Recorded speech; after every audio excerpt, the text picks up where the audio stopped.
Hello everyone, today I want to make a special thanks to the Italian military history journal Nuova Antologia Militare that in the past, if it was last year, already contacted Schwerpunkt just out of the blue through the channel, as it seems like the director noticed in a way or another my videos. I don't know more or better than that. They essentially offered me to write a column, not an article, because essentially being a profit entity, they can't essentially sponsor me as they receive public funds to publish the journal. So the professor told me, look, we like your content, we like your channel, and we would like you to write something for the journal, and so I did. So I want to thank them first of all throughout the entire, even if I'm not necessarily going to post this anywhere, I'm not going to send it to them. It's more like just a disclaimer regarding what I've been doing there, and let's say, of course, bringing sort of notoriety further to this journal that is quite famous in Italy, as we will explain now. It is the continuation of an important military historiographical tradition, and that's why it honored me in a way to be the first actual journal to spot me and to decide to give me this sort of higher credit. As you know, there have been debates on places like Reddit or whatever, whether it was an academic source or whatever. This is another topic, telling the truth, because obviously this was mostly meant regarding YouTube in general and how people approach that. So having written a column and not an article makes a difference as well. I explained the reason why they had me, they actually proposed me, because they don't know who I am. Actually, they thought that the channel is run by a team, but it's actually run by myself. So I published under the pseudonym Schwerpunkt. And I hope also true, of course, because I've seen that there isn't too much online, let's say on YouTube specifically, about the journal in an interactive sense. So if also on YouTube I can become the receptacle of most views concerning the Nuova Antologia Militare means new military ontology. The channel is, of course, going to profit from this. By the way, my column was published on the 23 here. I haven't fully even understood how they titled it. This is the 6th issue of modern military history. I didn't write for medieval history. I wrote for modern warfare, which is interesting because as far as I understand, this is also a bit the stronger point. Actually, this is a very high quality journal that is publishing an astonishingly large amount of content by very famous authors, like for medieval history, for example, John France, etc. So there are very high standards.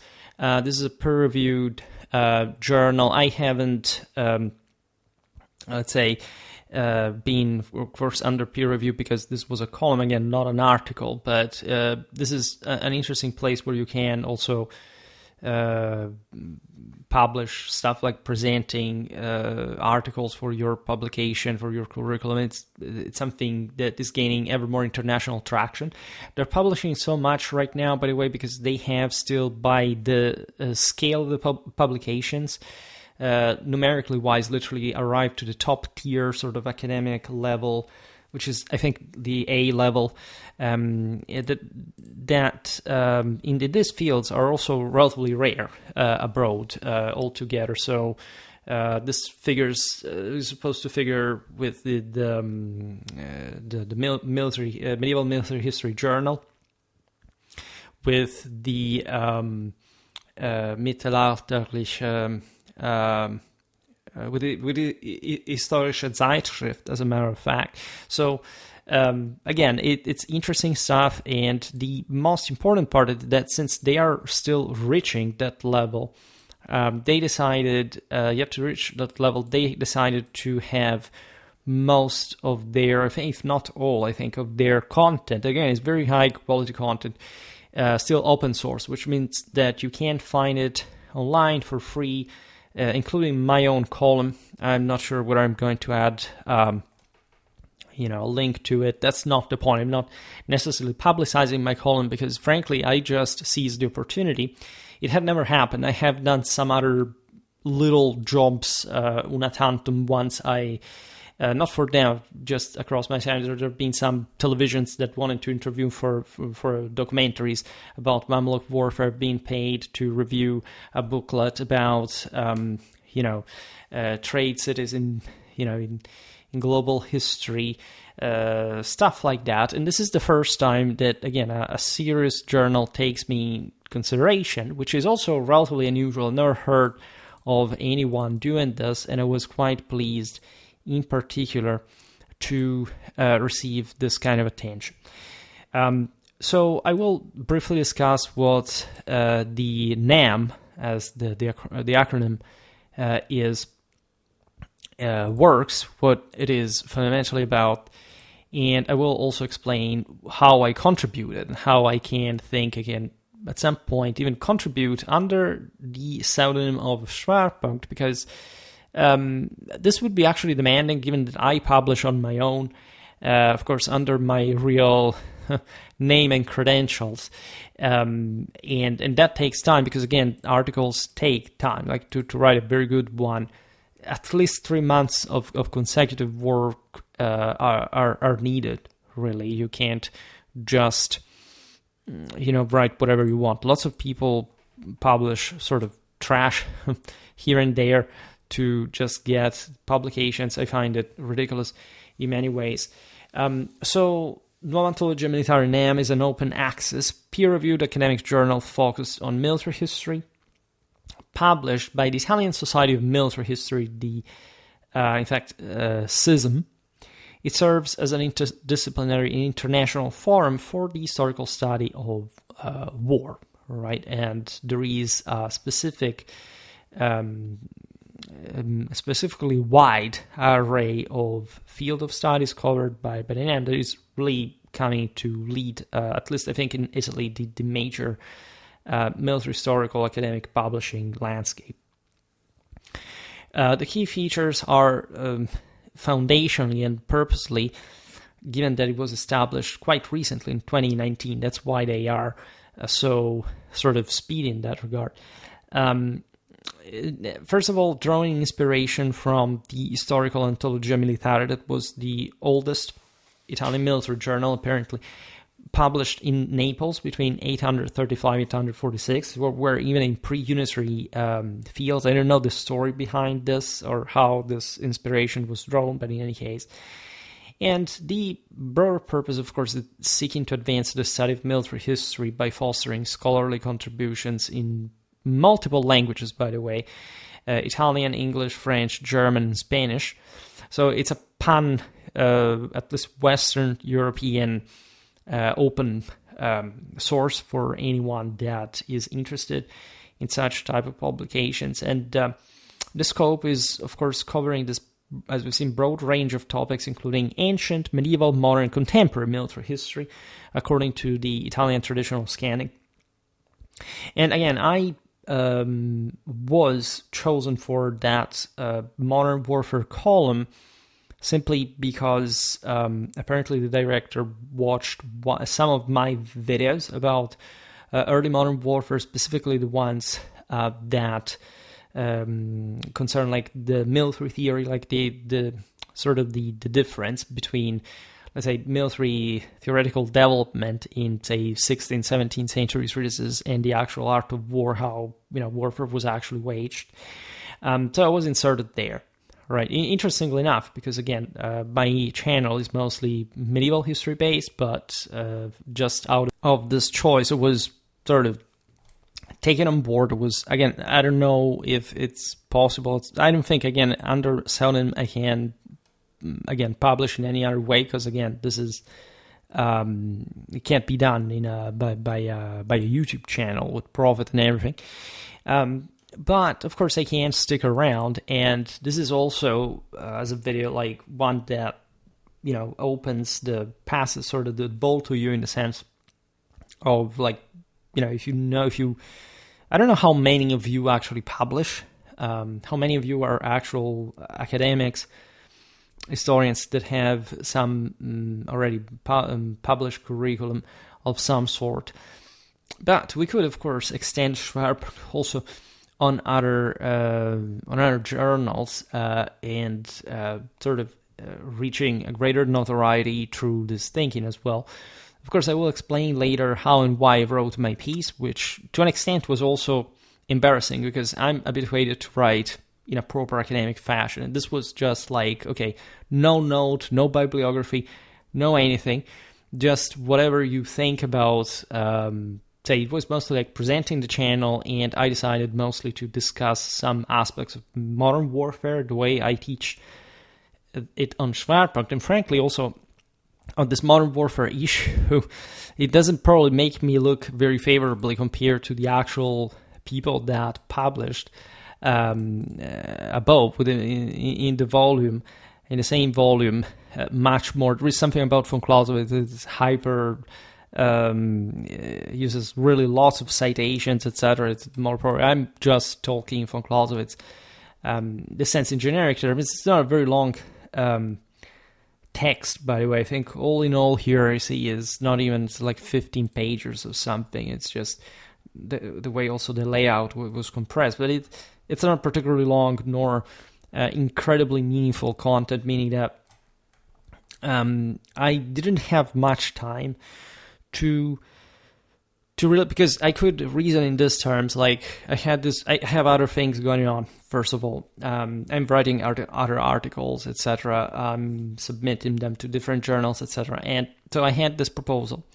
and I had to write something like, I don't remember how many characters they told me. It was not a particular. It was like 8 pages of Word 12 font. Like, so it's without steps. So it's a fairly compact text, fairly long as a general column, as you could imagine them on typical, I don't know, military history magazines where they don't use sources or whatever.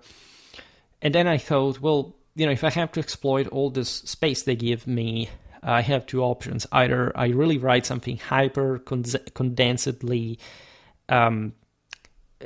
specific and highly crafted and highly thought of, or I can try, given that, by the way, I've literally been asked just to present my own channel, something more generic. And I wanted to blend at least the channel theme with the modern warfare issue, because of course the volume was dedicated to that. And so I literally began to record this as if it were a video, and I used the automatic transcriptions, etc., to write down the text. Then I refined that.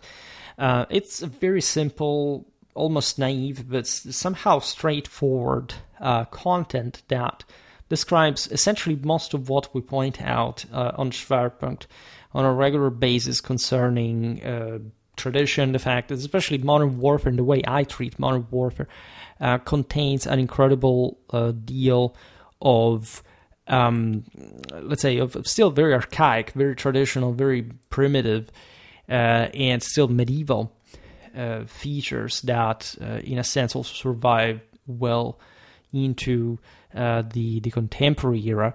So that was the main topic, and you can sort of find it here. I've been posting some. I will perhaps post the entire text out there so that you can find it in the same way. The structure of the journal is essentially an annual periodical releasing 4 monographic issues, big monographic issues per year. So much so that this figures actually into books, right? There are some volumes that, according to, I will not digress on all the various international and national criteria for academic pointage, right? But these are such hefty volumes that they figure as books. So I think this was technically published into what figures as a book. And at the end of the day, if you go ask for it in a library, even though it's open source, so again, you can. But this is also printed, of course. And these are, as we've seen before, like dedicated, these various issues are dedicated to a specific period or theme. Ancient military history, medieval, modern, and contemporary. So in Italy, basically, they split modern and contemporary on the basis of, and I say it's in the article, in fact, as well, the end of the French, the French Revolution itself, right, it ends the modern age that starts for the Italians, something around, I think, the discovery of America by Columbus in 1492. So they intend modern warfare as only that. All that comes afterwards to this day is contemporary warfare. So say Napoleonic warfare is contemporary warfare, for example, right?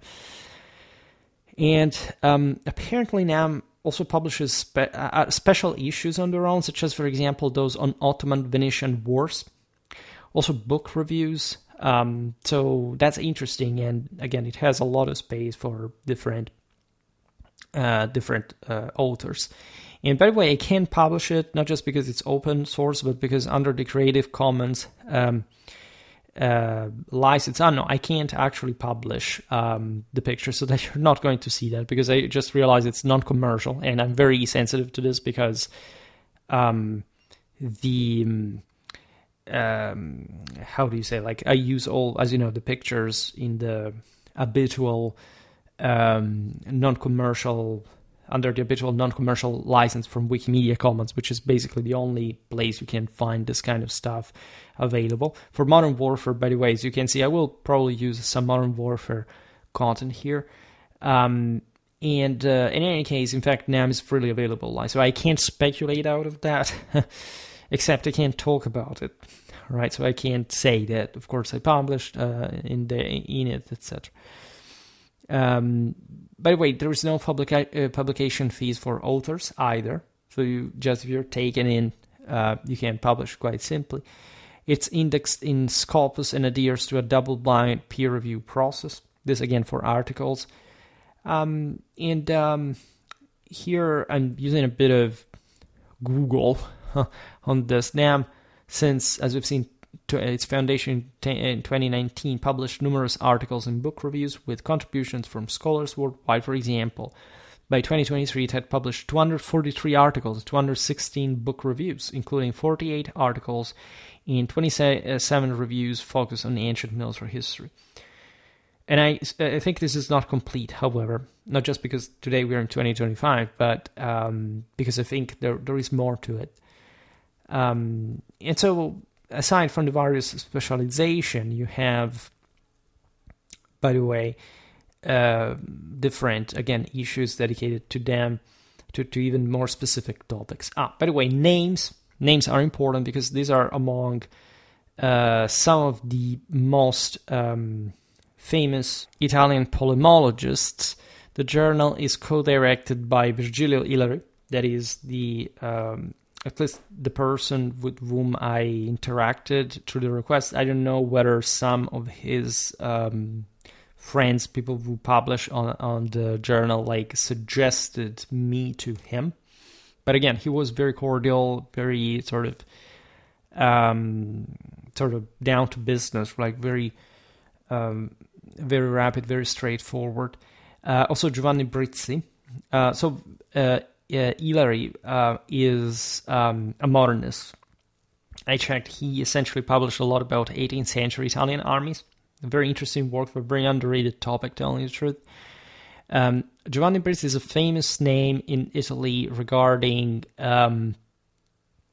ancient warfare. He's being criticized at a point for some misinterpretation. He knows Roman history pretty well, but he's been debunked by other Italian scholars regarding certain reconstructions, such as, I'm not going to digress on that, but because I partially followed during my academic years this kind of stories, and I always found him fascinating, but he's a big name, really, and deservedly so.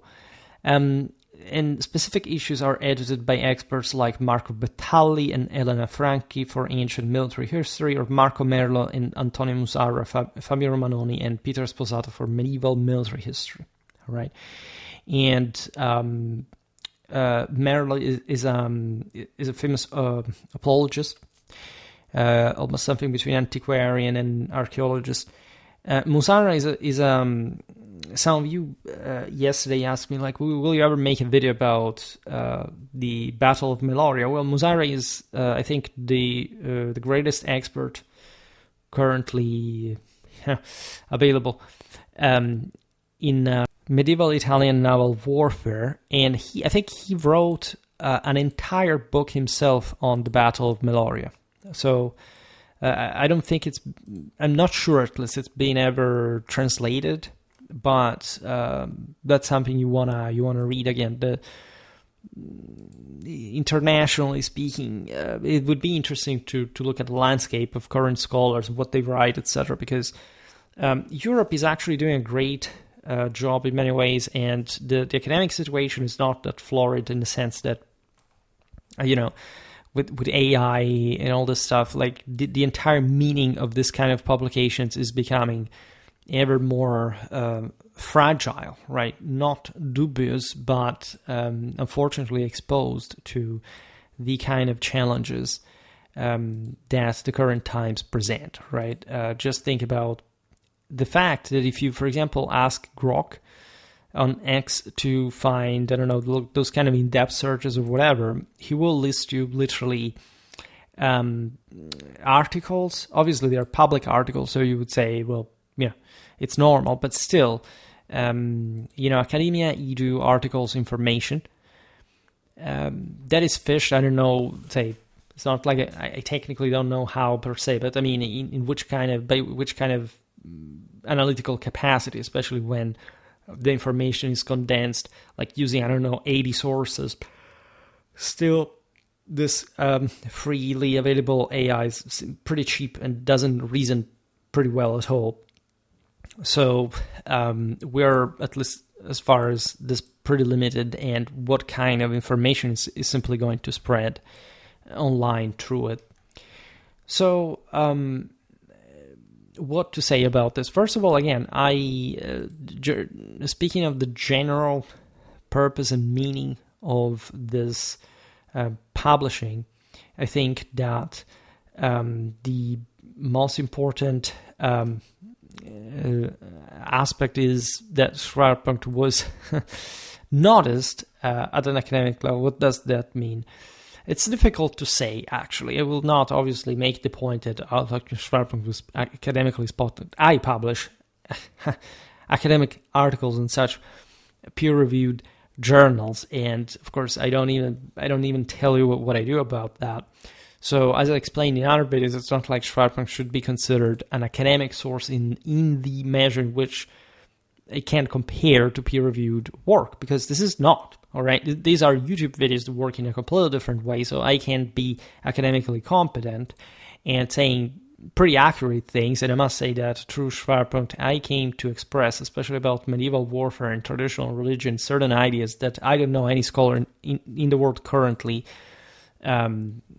mastering. And I'm not saying it because, again, it's much of a research done in depth through Schwerpunkt on YouTube, but through my work, the way I prepared is thousands of videos.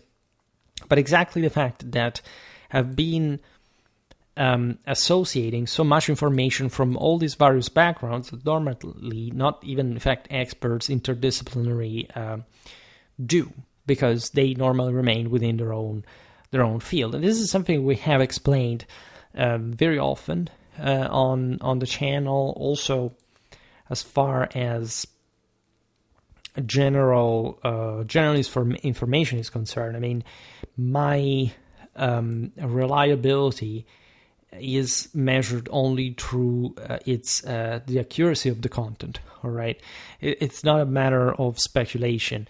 I'm not unreliable because I don't, for example, use a bibliography.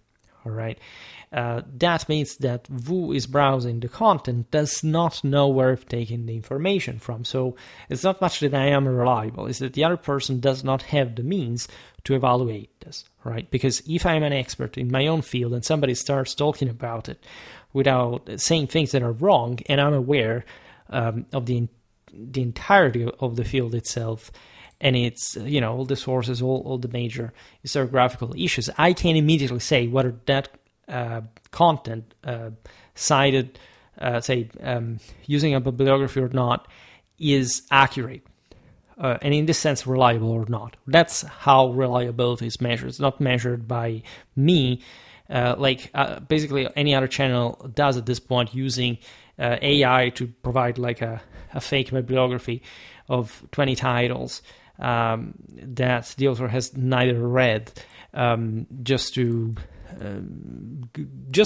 say, by the way, to the people who are following, like, just good luck in searching the information inside that, and nobody's going to do it anyway. So that's also what most people, of the few, fortunately, that cry for bibliography, are really asking for, to be basically treated like imbeciles in the process, and missing the entire point of why people make at least sort of higher quality content. I think it's pretty obvious that my archaic means of video making, coupled with the length and the depth of certain levels of my videos, are the reason why I'm not such a notorious figure on YouTube and among the military historical community. However, surprise, surprise, somebody from the outer world, and specifically the world of academia, so literally a director of this pretty big enterprise of NAM, noticed me and decided that my work was worth being, let's say, publicized in some way. Again, the logic flows, because again, I can't, as a business, essentially, given that I received money from YouTube, be publishing in such vast on this, on any, I presume any, as Schwerpunkt, in fact, on any journal of sort, unless, I don't know, these are quite private policies or whatever.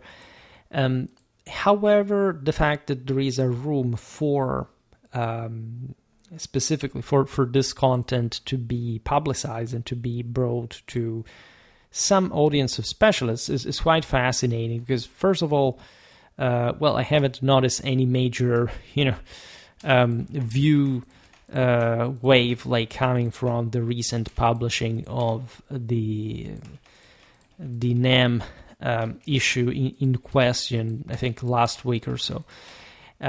However, the fact that my name is associated to it, and let's see how this video fares, because I don't think it's going to get many views, especially in the moment, but it's possible that over time people are going to get to my channel more from that same specific background. So I don't know, but I find it quite interesting. And as I was saying before, I think that this could be an opportunity for the channel in general, as well as for other journals, if they're not particularly read, used, or whatever. Now, what's the problem? As I was saying before, that we are definitely going through a bit of a problem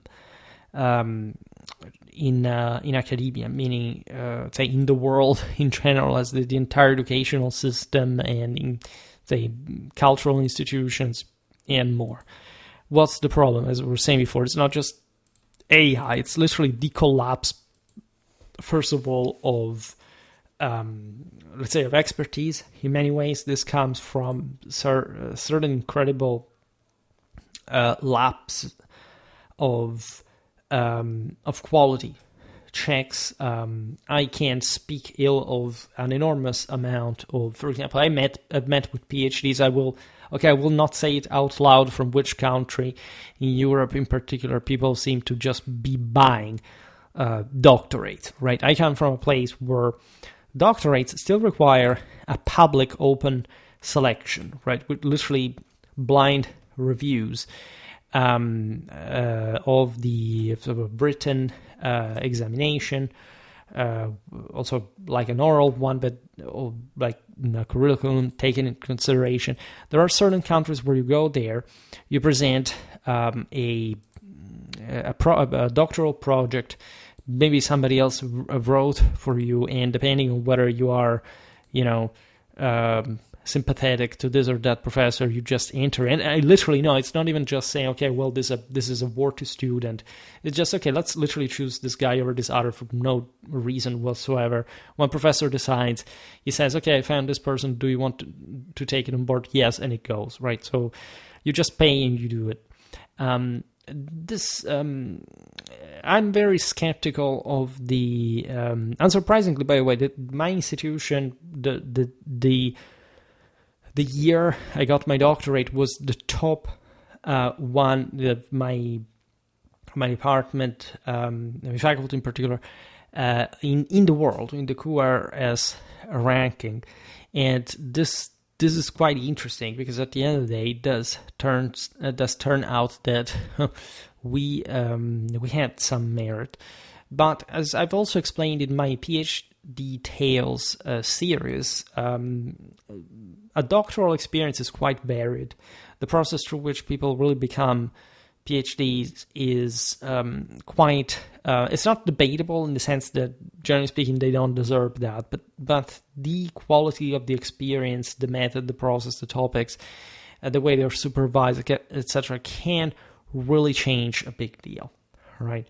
So I haven't been reading, for example, even the articles, it sounds bad to say in this video, of the Modern Warfare issue. I will do it at some point. I've browsed something and they seem to be pretty competent people. There are articles in various languages. It's mostly in Italian. Obviously, you can't see this now, but I published the article in English, which I think was the best choice for especially spreading Schwerpunkt's content out there. Again, I don't know how much it's going to be gotten from this, but also through the Google search, the indexes, whatever, etc. In any case, again, I don't expect anything coming from this, but continental institutions are trying to maintain the standards high, which is, again, rowing a bit against the current, you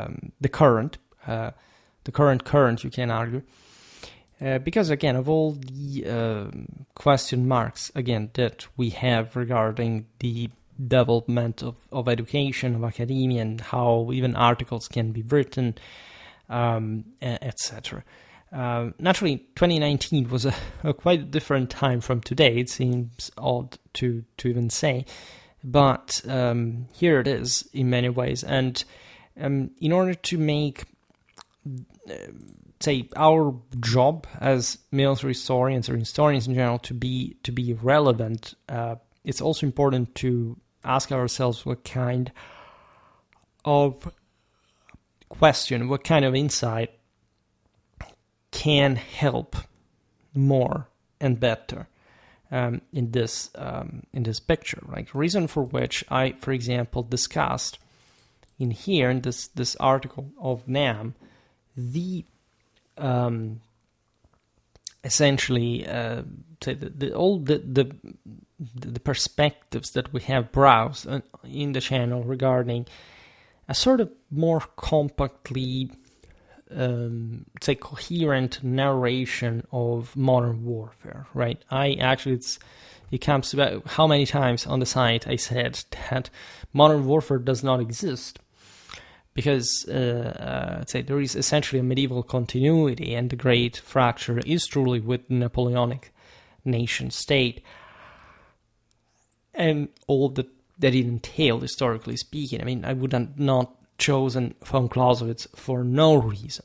All right, we always clashed against modernistic, technologistic, progressistic, and secularistic views of history, of politics, of culture. So what a better occasion to spread this knowledge further through this column that is pretty sizable, by the way. It's not. It could be a little article at the end of the day, right? So I simply the title is Schwerpunkt, a YouTube channel revitalizing Western strategic culture through Clausewitzian military history and interactive scholarship. So, Introduction to Schwerpunkt, a scholarly channel for military history and strategic studies. A Clausewitzian foundation. Modern warfare, continuity and critical perspective. Anthropological and religious dimensions of the aforementioned. And the final, wish to revitalize strategic culture. This encapsulates essentially the purpose that the channel itself had back in the day, because most of you actually know me for things like, migration era videos, not even warfare ones, right? Because people find this kind of content and more easily, and they end up essentially just knowing me for that. But still, even some years old followers by now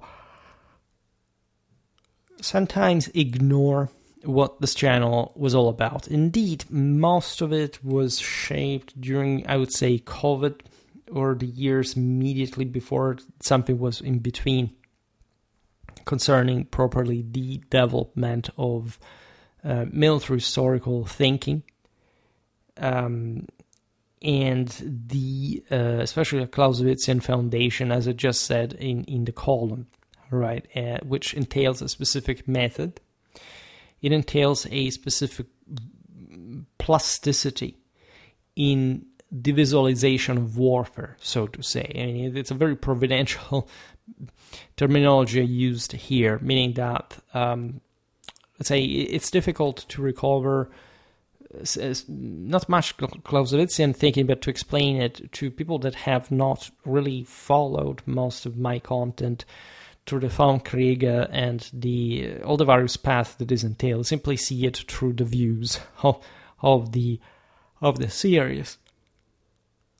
Lots of views for the first chapter, that is just an introduction to von Clausewitz, that lasts 3 hours and a half.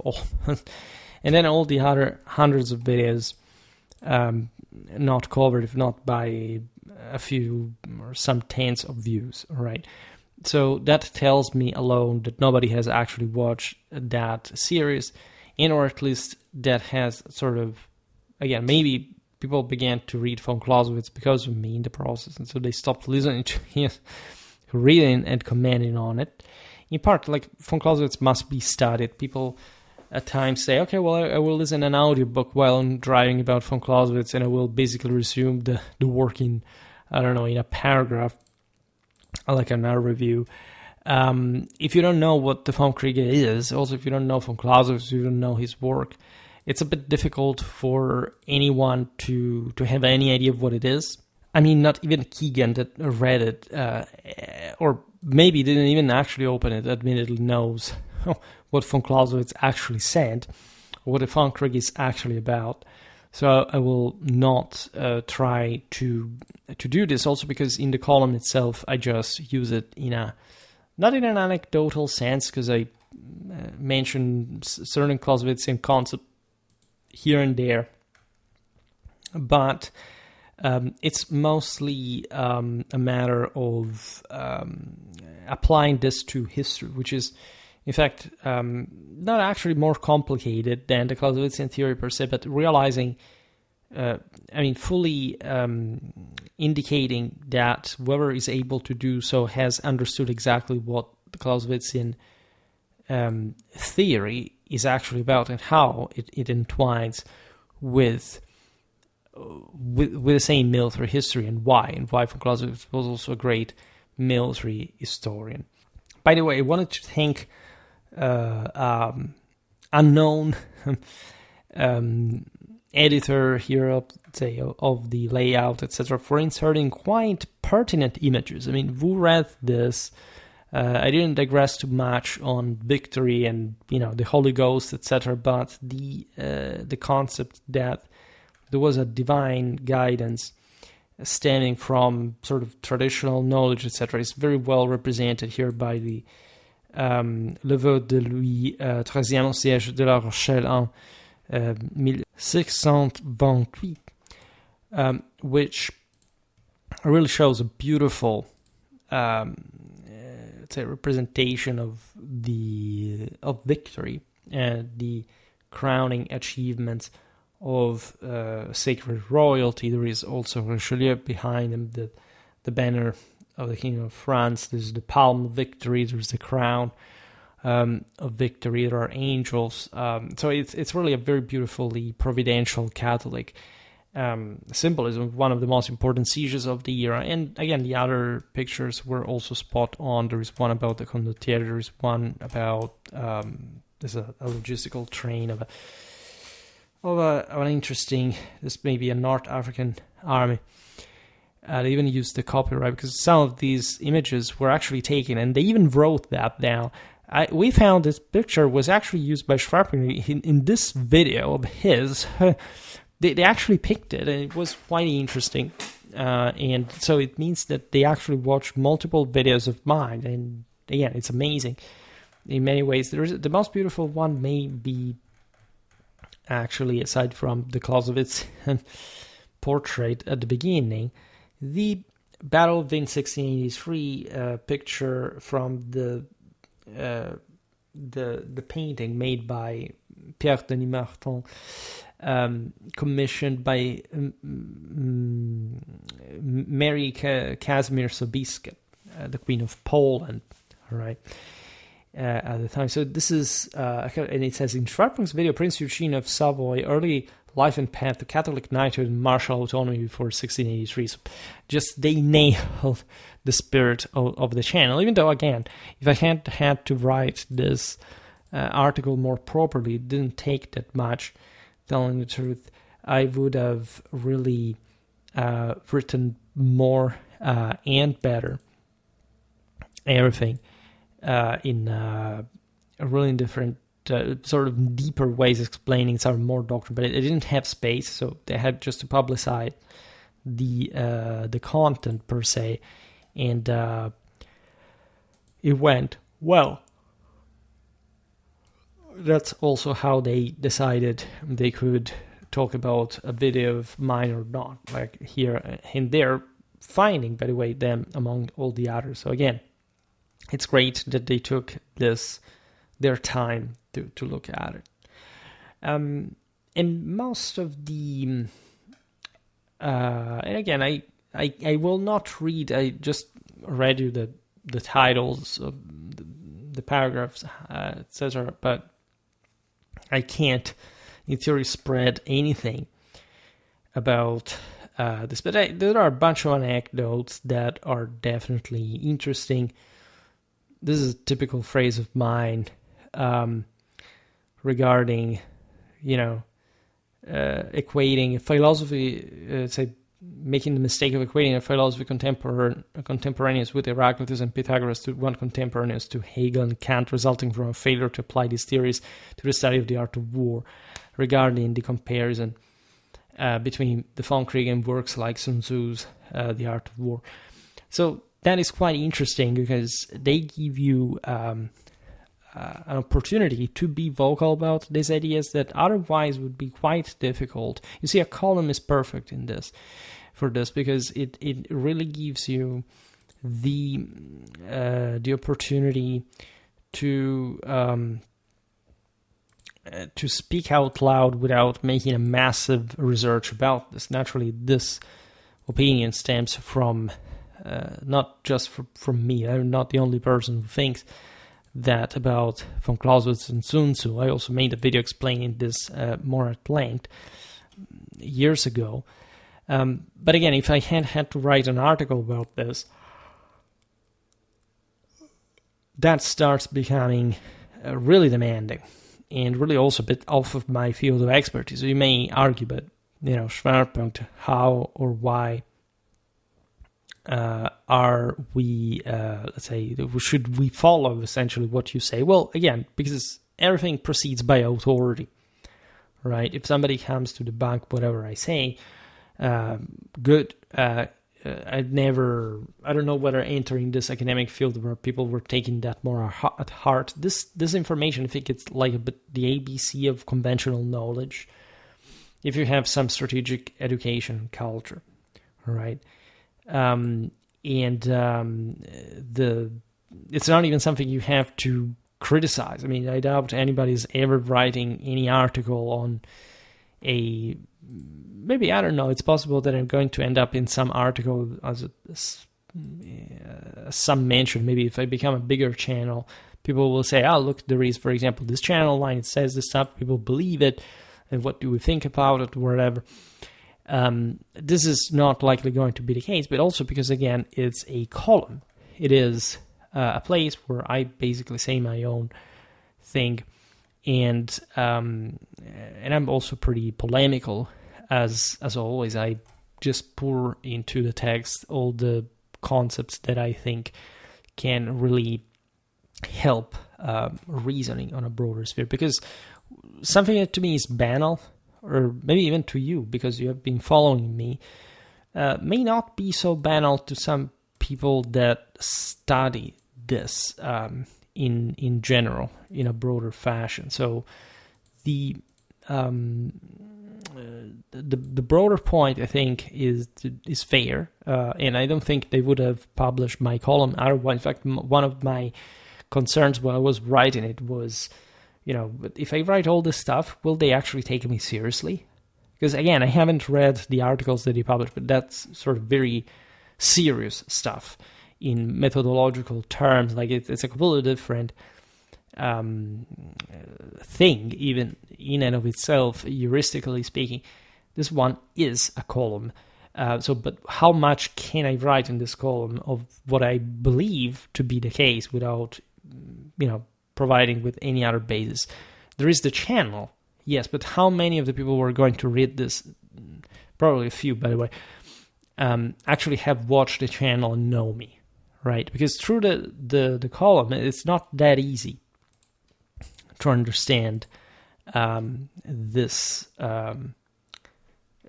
perspective, right? It's difficult. It's like when I make a video, for example, and I throw in these maxims of Schwerpunkt that we sort of extrapolated,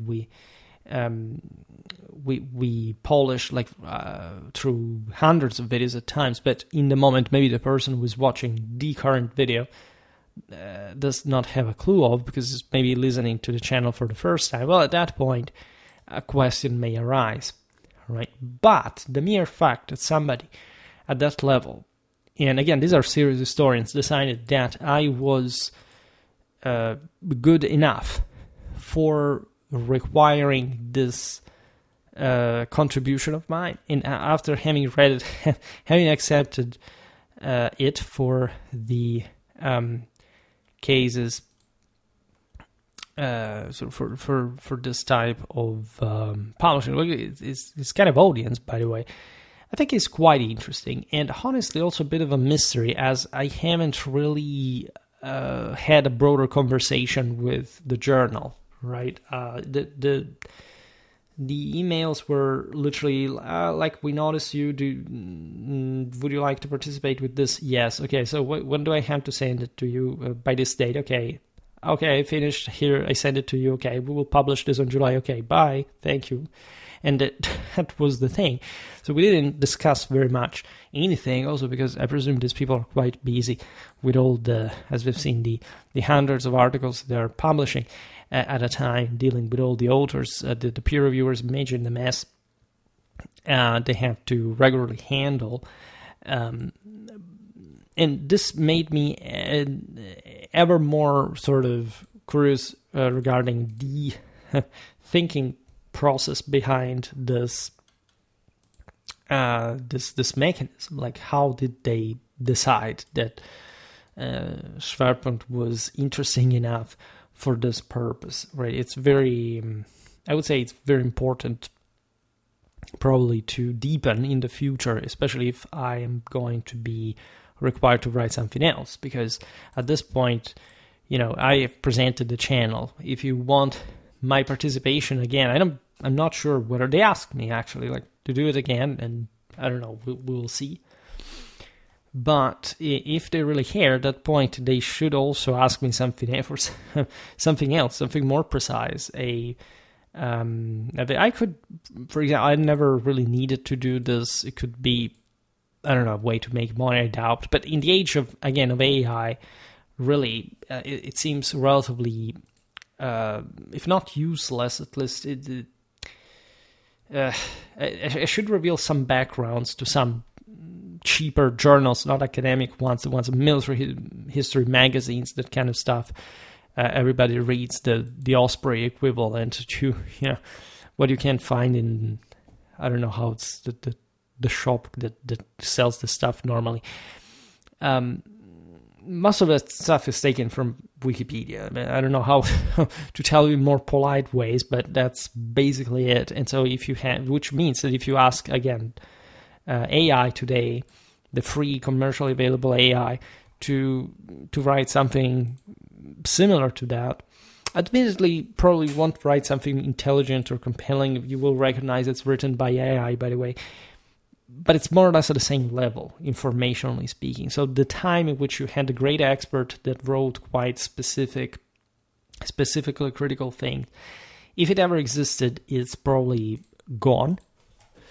Again, this has nothing to do with NAM, which is an academic journal and a peer-reviewed one, and again, a pretty highly ranked one, likely reaching, I don't know, I think the top in the sort of in the various ranking, this big echelons of sort of academic pointage pretty soon, right? So this was a precious step because it allows the channel to be part of the discourse at some point and to branch into different European spaces. I would say also the fact that these are Italians is quite fascinating. I mean, not just Italy is producing fairly a lot now after a past of relative sleepiness, so to say, after World War II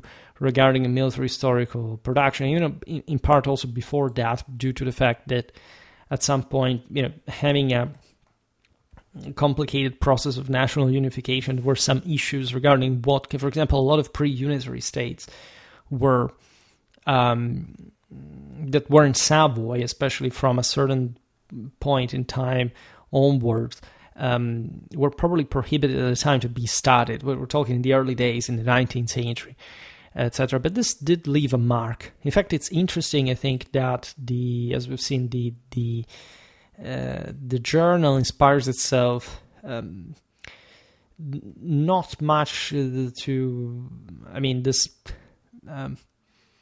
necessarily this pre-unitary background, but at least a tradition that existed before.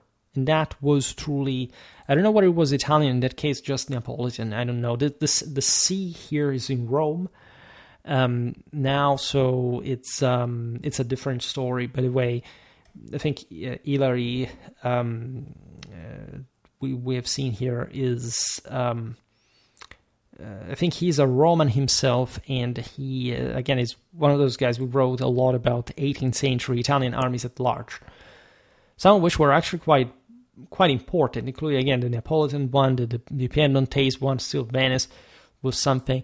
There was then also, of course, like the Lombardy controlled by the Austrians after the War of Spanish Succession. Even the Papal States had, of course, they weren't much of a power, but we've seen them in also some videos about, in fact, the 18th century papacy involved in some of the clashes that were happening at that point in a broader, was the War of Austrian Succession, specifically the Italian theater. Aside from this, it's fascinating that there is a rediscovery, I think, of a more cohesive European identity, also through military history and also traditional understanding. I mean, the fact, for example, very important aspect of this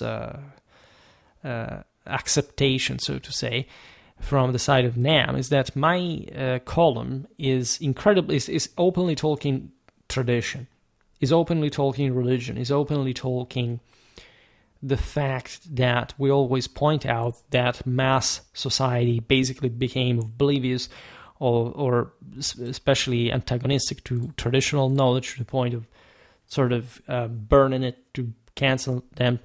And this interpretation of mine has been specifically espoused by at least anyone who has decided to accept this by reading the article, as we've seen that they have done, by refining the whatever, like according to the point, how do you say, like how they style the, not just the layout but the fonts, etc.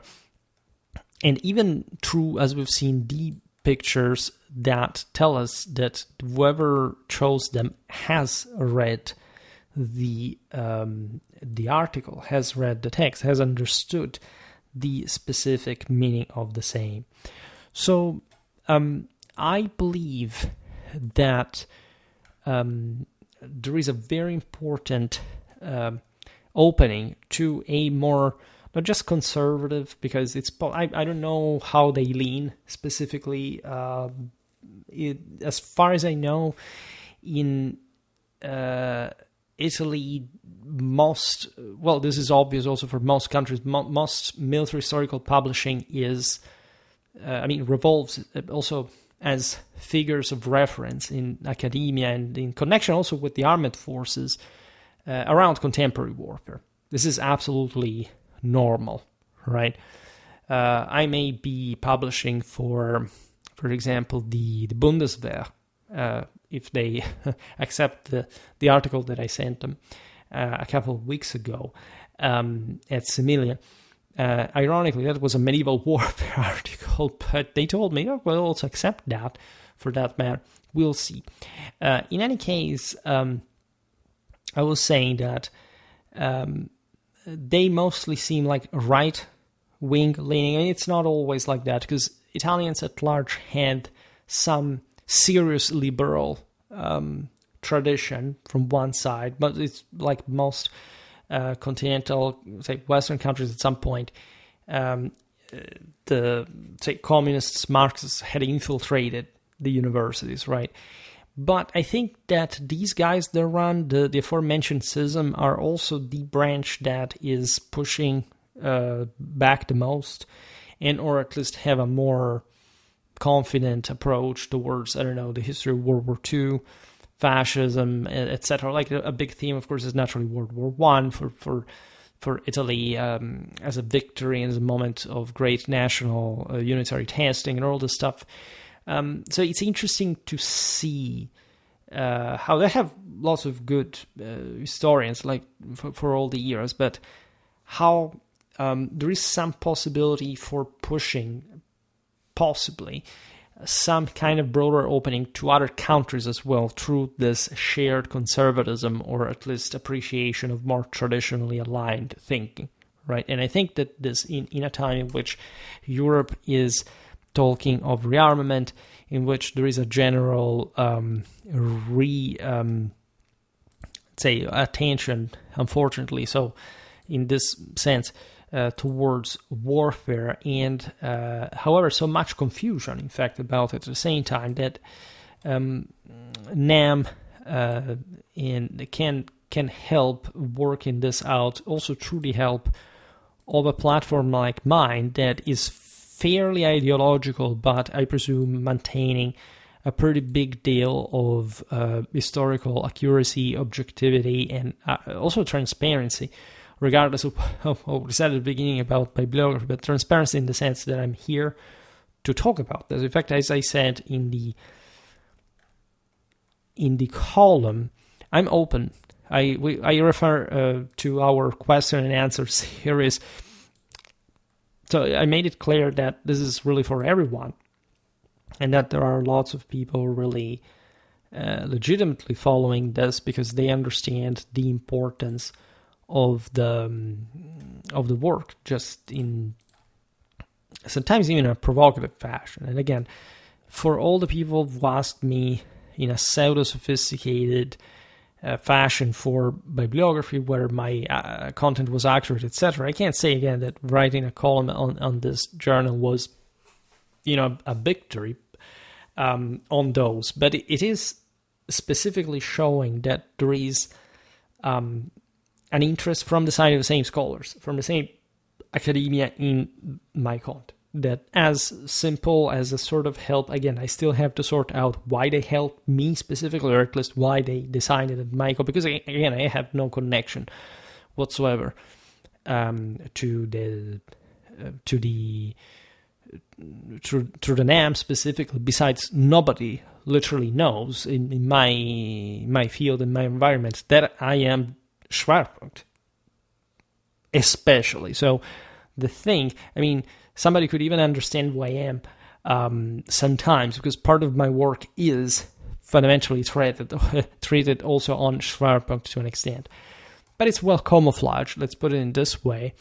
And so, more than else, my understanding is that we are in front of a pretty peculiar situation that can be the beginning of something, as well as it's simply gonna end here. I don't know. This is not much of the issue per se. It is simply a matter of understanding if any of the people who read this thing really understood my work in a way. Anyway, I can't properly read the text nor presenting it the way it is, but again, it's quite interesting for us to have read the stuff. I could make a simple...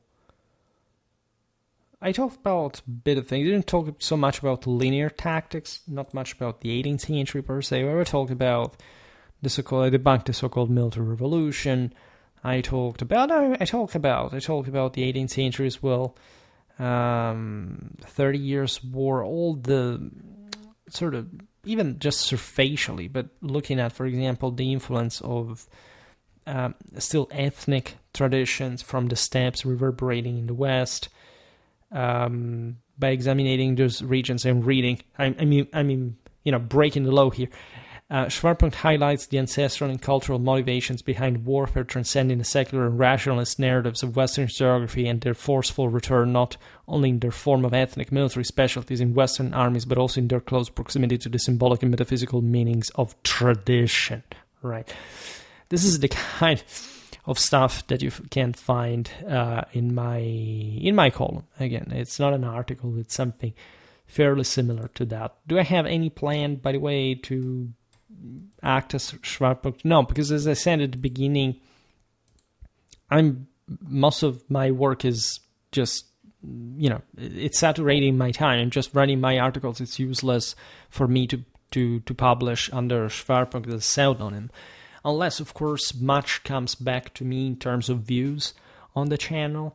That's another story, right? But this thing and my academic publishing is completely different. Things properly, they're of different quality of theme, of purpose, of scope, and they're just like two separated personas. That here I'm talking to you and you don't know even who I am, which I find somehow even romantically moving to a degree, because you're simply taking for granted that I can be literally anyone. And you're trying still to sort out from where I come from, and I get all the possible countries ever. And it's, again, it's really fascinating. And but at the same time, this is exactly how I wanted it, because I did not want, let's say, I did not want the channel to be about me personally. I wanted the channel to be about the history and warfare and Clausewitzian theory and traditional religion, etc. So mission accomplished, I would say. Then, of course, you know that I'm always a presence. I'm a person even through my own online persona, in fact. And this does mean something because, as you know, Schwerpunkt has some broader purposes. If anything, the only outer world that I wanted to reach, which, if unplausible, at least I'm probably succeeding, would necessarily bring my face out, would be talking to people of the caliber of, I don't know, some of the greatest conservatives, especially in the United States and Canada at the time. And I don't know, that would be also my time visit America, picking the plane, crossing the Atlantic, and having to make an interview maybe at some point. But I don't see that happening, especially. I mean, I have one way to do so because I think that through my religious, say traditional religious content, I can sort of stimulate some important, elicit some important reaction, so to say, among those people. In fact, they could be more vocal. Like, how much do we want to criticize Jordan Peterson's religious knowledge, for example? Because he doesn't seem to have a great grasp on tradition. Right? There are some specific limits that he decided not to surpass. Probably also because he's not really aware about the wall. If anything, as I was saying before, most of this rests also on you. Meaning that if we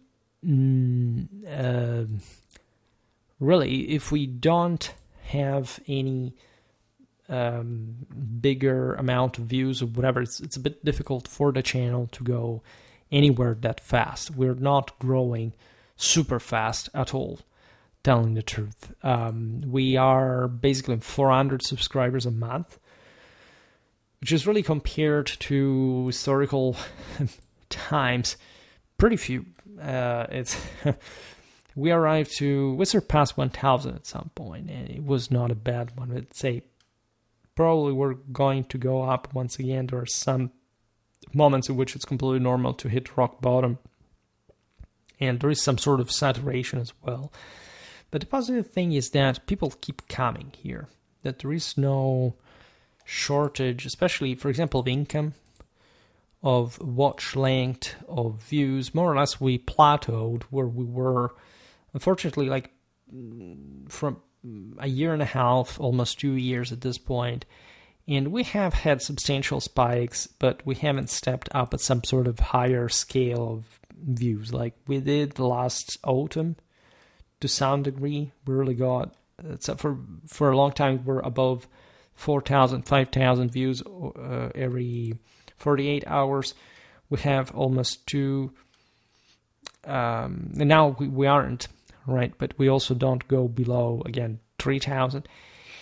And we have, because that's the plateau really, and we have accumulated overall on the channel 2.4 million views, which, if you think about it, is amazing. And most of the income skyrocketed from last year, telling you the truth. This is actually insane. Last year, and we remained pretty high after all. That's also something which makes me really think, because my objective, frankly, is not to become famous. It's to make enough money to say, okay, this is just like a second income, and enjoying it and having dedicated followers. So quality over quantity in many ways, but again, it's all depending on how much you also invest in it. We also have members. By the way, I forget every time. You should make a video about members and thanking them. By the way, I'm trying to get on Patreon as well, even though I'm not going to do anything for the patrons specifically. I'm just keeping to make videos every day for everyone for free. So there is not going to be anything exclusive. Never done that on Schwerpunkt. Everybody can watch every single thing I've ever done. That's the policy. you have to pay with the ads. I mean, you have to watch ads or skipping them, because otherwise YouTube will simply insert them anyway. So at this point, it's better that I get the money of that. And as you know, I monetize pretty late, exactly because I had stuck to my policy of, the more I get, the better it is. And I appreciate enormously. In fact, anyone who's helping, and that's why also I'm very thankful to NAM for the income that surely, they already, like in maybe a few cents so far, but I'm joking, have increased me. I'm sure there are subscribers that have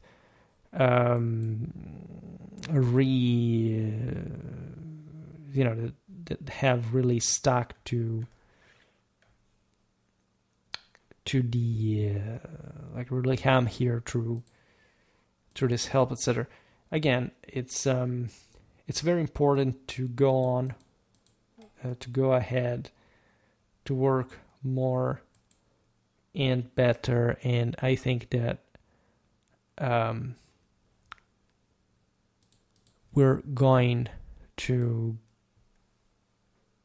be.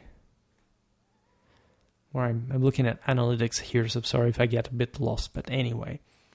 And so I don't know really what to say more. I will come to address some of your questions in the question and answer video. I'm going to be ever more,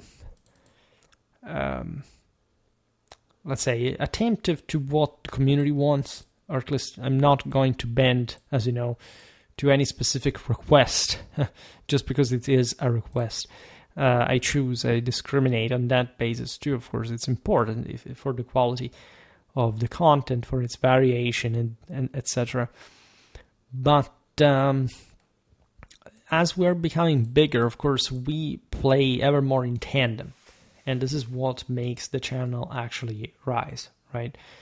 I count to reach 28,000 subscribers before August. We'll see what happens here. Normally in summer there isn't such a great amount of views, but every year it's sort of different.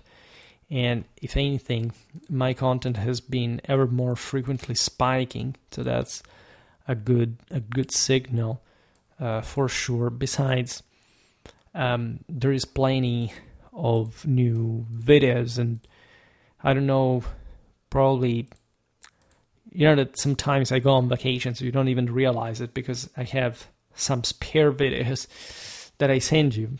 And probably, I don't know, in September, October, there is normally an explosion. And this is the first year in Schwerpunkt when I have such an enormous reserve of videos already prepared, and that therefore I can concentrate through those days where I know that the explosion happened.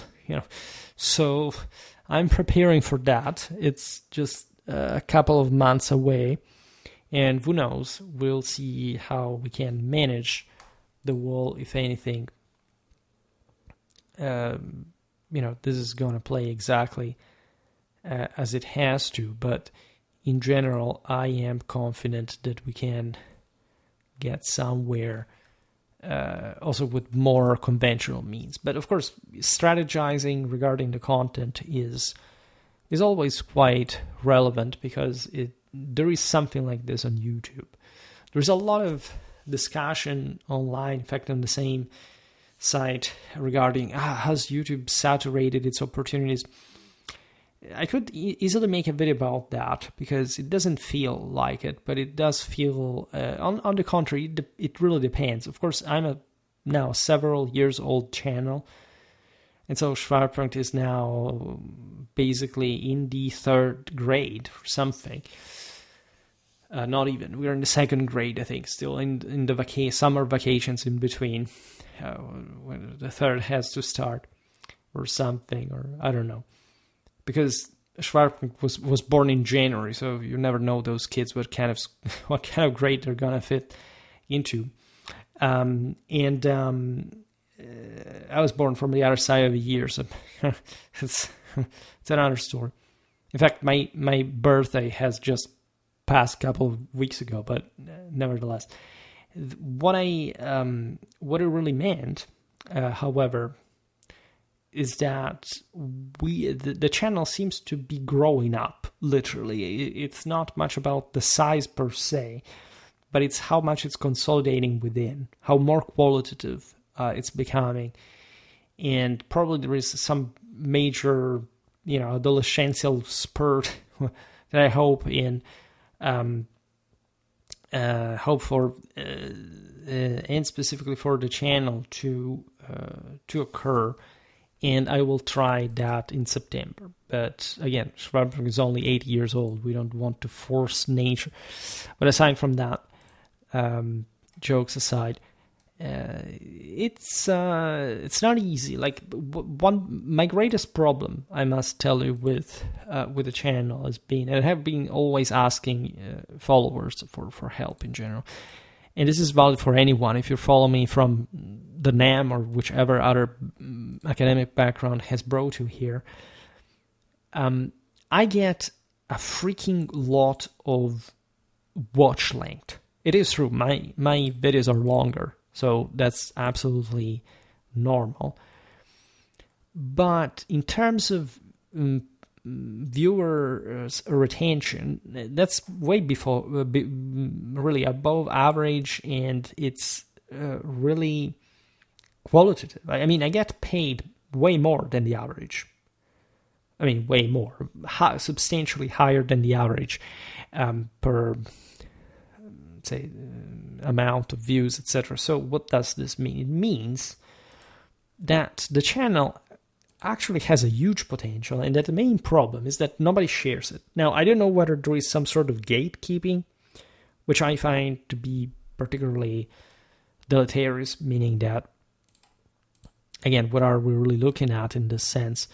Gatekeeping is just shooting on your own foot. I mean, if you want me to have to continue making this stuff, which it may not even be your goal, admittedly, but if you care about the channel, if you enjoy the channel, if you're somehow jealous of what I'm saying, you want to keep it just for you don't want so many other people to know, you're not rendering great service to the channel. First of all, I've proven over and over again that I'm not pursuing the big views, the big likes, just because. My channel is going to remain basically about the things you see, and I will hopefully improve and expand on, of course.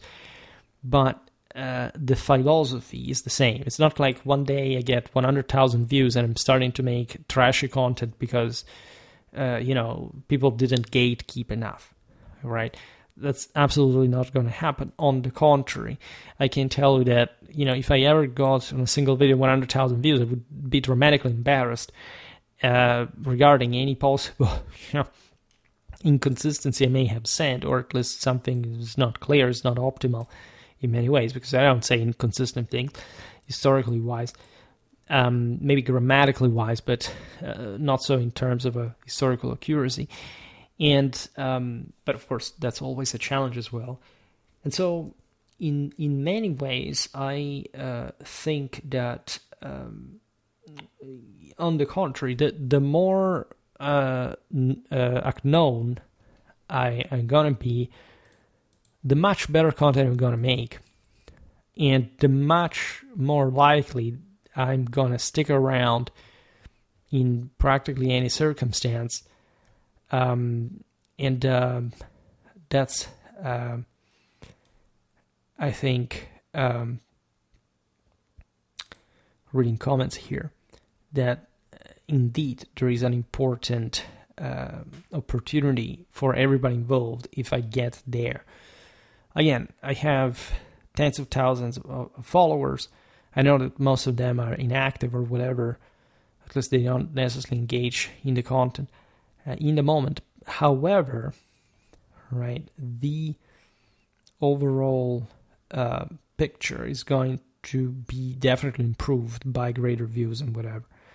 Imagine, again, all the things that you appreciate me for were magnified, or at least were properly spread in the world by the channel when this gets somewhere really needs to be, right? This is, I think, important. And here we have with NAM somebody from a scholarly background that believed in this specifically. And I'm not aware of other channels being promoted in the same way, but maybe I'm wrong, but it would be a few, however. So what do we do? I think that there is no way around and no way past this, and I think we should make this huge effort of really pushing the channel forward in that fashion and not being embarrassed or sort of undecided in this way for whichever reason. I really care about this, and I hope that this is going to go to your benefit as well when it happens. But if it happens, because again, you may never know how YouTube goes. How is AI going to affect YouTube? It's historically themed channels have been lamenting the scarcity of relevance of AI-generated content. So here we have still the old style quality. What do you want to bet on? Excuse me, drink a little. And this is obviously a discussion we must have overall. And again, it's we're going to stick to it. We're not going to shy away from the mechanism. However, this can easily go different ways. What to say? On the revitalization of Western strategic culture, yes, Schwerpunkt had that specific purpose historically. The idea is that not just there is a specific path, a methodological one to military historical competence and accuracy. This is really how the channel started, philosophically speaking. That's also why we started von Clausewitz and we sort of developed further. Paradoxically, it was through von Clausewitz and in non-obvious ways that I expanded the channel of traditional religious content, which it has had the channel taking, like these things were already there at the beginning, but they sort of radicalized, they strengthened.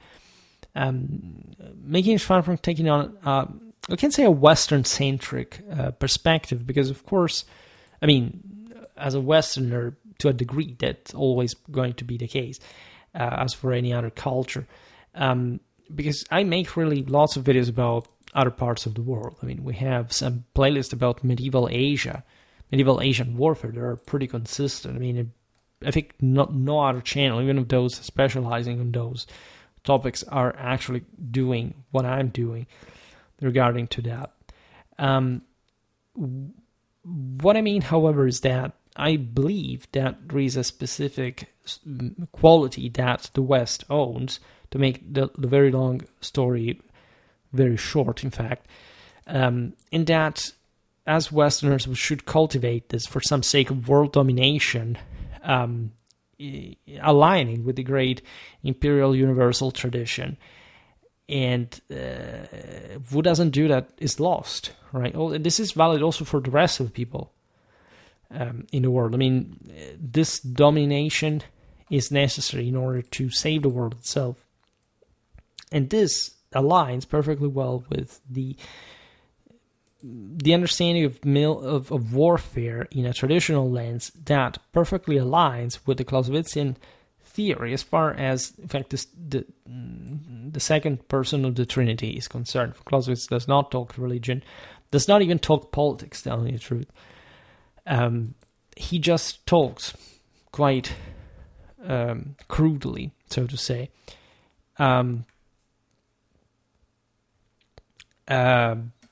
say, warfare, but still doing it so from a perspective that evidently aligns with those traditional principles, but properly in a metaphysical sense. And that's why before we were mentioning Hegel and Kant, because as I explained in the column, you can't presume that a list of anecdotes like Sun Tzu has anything to do with the explanation of war as it is by von Clausewitz, burning not just millennia of distance, but literally like also the West and basically whatever you can consider the East in this sense, even though there is no such thing like an alternative to the West. In fact, the same China would embrace Western military thinking in concrete perspective. So it's difficult to think or presume that we live in an easy world at all. Actually, there are lots of problems and bigger issues deriving exactly from the fact that even the official, formal experts in the history of warfare may not probably be aware of themselves. As I said before, there is a crisis of hyper-specialization, which is in turn a form of weakness. And so Schwerpunkt stands out, as I wrote in the column, exactly because it challenges some conventional notions and sort of lazy thoughts regarding the way we should look at sort of the history of warfare and beyond.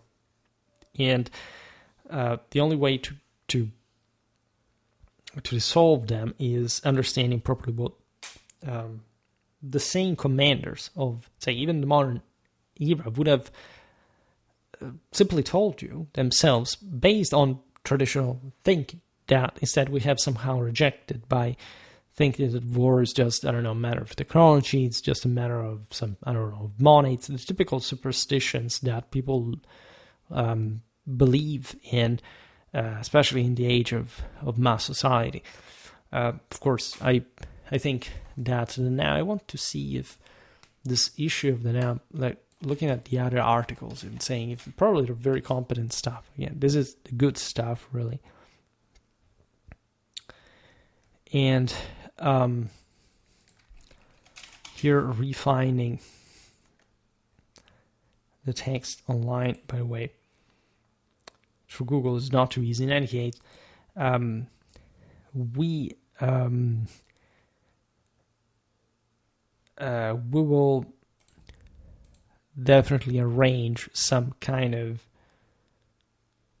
further content specifically designed to this, which is basically just the one we already do to a degree, but also resuming, quite importantly, von Clausewitz, that, again, nobody has watched anymore, and so I decided to stop the series in a moment of difficulty for the channel. Probably if I continued this, I would still hurt the channel, which is terrible to say, but hey, you don't want to hear from Clausewitz, so again, I have to make, if anything, more views on more content on the Clausewitzian theory, and just as in a not in a summarized fashion, but pointing out certain important concepts of the same that are sort of standing more out than some sort of more random ones. As sometimes, like we're reading the von Krieg, even though there is a very inherent logic to that, is would prompt, right? And so again, videos like these are always sort of complicated even to explain. Probably if I re-listened to myself, I would have not known what I would have said and how I would have organized the world. Sorry, towards the end of the video I disengaged. Look at memes. By the way, today was a very sort of intense day as well. I didn't I wanted to make this video, but I didn't plan anything more structured, and again, I'm glad mostly to also share this content with you as a form of you made it as well. Like without Schwerpunkt, I would have not been able to express the ideas that I published in the column. I would have not been contacted by anyone. So you see, there is some general purpose that goes far beyond what we normally think and or expect about this all, right? I think this is really important. And I think that this is the proof that things do work after all. And again, I simply want to win. I say it in very concrete fashion, not in the sense that I want to win, in the sense of reaching victory as a sort of wish. Like I really want to win in the sense that I'm just doing what I think it's conducive to that, right? It's a completely different psychological attitude, and that's what will to power really is. And then I have no hurry either, right? So I'm not pressing, well, particularly if you realize that my type of content is fundamentally the same. So again, it's all particularly proper in this sense, and I don't think there is anything wrong overall. And so therefore, I'm perfectly fine with the concept. I still have to think what kind of images I can use overall for this video, given that there is no commercial. I can't even probably use out of etiquette the thumbnail. I mean, that would be fair use, but I don't know. I think in Italy there is no such thing like fair use. So maybe they kind of grasp and say, no, we've given you this opportunity. Use in the thumbnail our own imagery. Okay, well, but I don't know. We'll see. You know it while you're watching. We have already the video arriving to this point. In any case, this is not much of a problem per se. What really matters is rather how concrete we can be with our work. That's at the end of the day.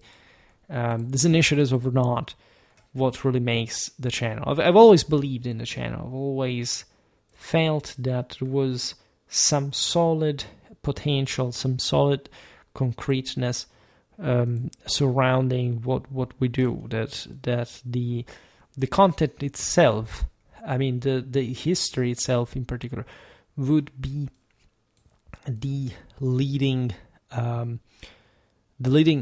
There would be this particular flavor to it which will enrich it further. And I have, by the way, I was just talking about this with my family. There is an incredible amount of people who reach out saying things like, oh my God, you changed my life, the stuff that you say regarding especially the traditional thinking. There is actually a very high level of people that declaratively arrive and say, I have mental problems and you help. Your chat helped for some reason, I don't know. There's all a story of mine behind that, but I will skip it. Not about mental health, but say not my mental health, but some other people's that I interacted with in my life. And so I think that there is a general sense of, I don't know, there's some purpose in this. For two people, this stuff makes sense. Even when they disagree, I see them sticking around. We talk a lot of stuff. And this helps. At least the fact that I'm the unique voice behind this and that you're still listening to me for some reason after having covered so many topics, I think is actually amazing. And it means the channel does have quality and value. So I thank you for this video. In particular, I thank the Nuova Antologia Militare, which helped a great deal.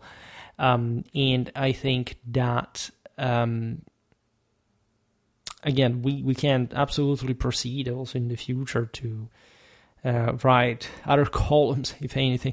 And this is valid, however, and I turn this especially to you, like if you think that other journals may be interested in giving me a space or whatever, that's a great idea. Actually, until this thing happened, I hadn't really thought of doing this via Schwerpunkt. I thought of doing this via myself out there without sort of fictional personas.